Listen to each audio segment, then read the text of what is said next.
A zdaj se selimo na sever Afrike v državo Egipt, kjer pa žal spet glasno odmevajo nasilni protesti. Ta konec tedna so se v glavnem mestu Kairu vnovič spopadli protestniki, več kot 50 ljudi je umrlo.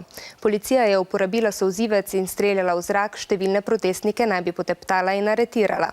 Protesti pa v Egiptu potekajo že več mesecev. A zakaj ljudje sploh protestirajo? Vrnimo se leto in pol v preteklost in poglejmo podrobno pod lupo.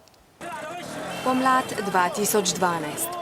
Egipčani so jezni in protestirajo. Zahtevajo demokratične volitve. Junij 2012. Na volitvah zmaga Mohamed Mursi. Obljublja, da bo zmanjšal revščino, poskrbel za pravičnejšo ureditev in več delovnih mest.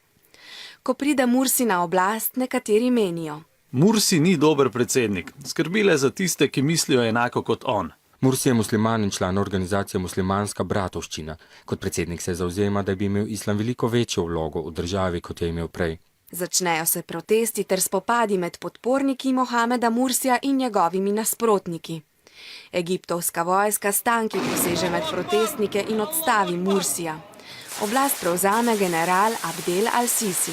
Podporniki Mursija so jezni in s protesti zahtevajo, da se Mursi vrne, saj je bil demokratično izvoljen.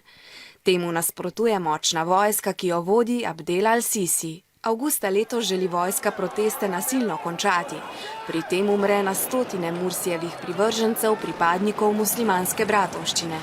Po dobrem mesecu zatišja so protesti spet terjali še več življenj.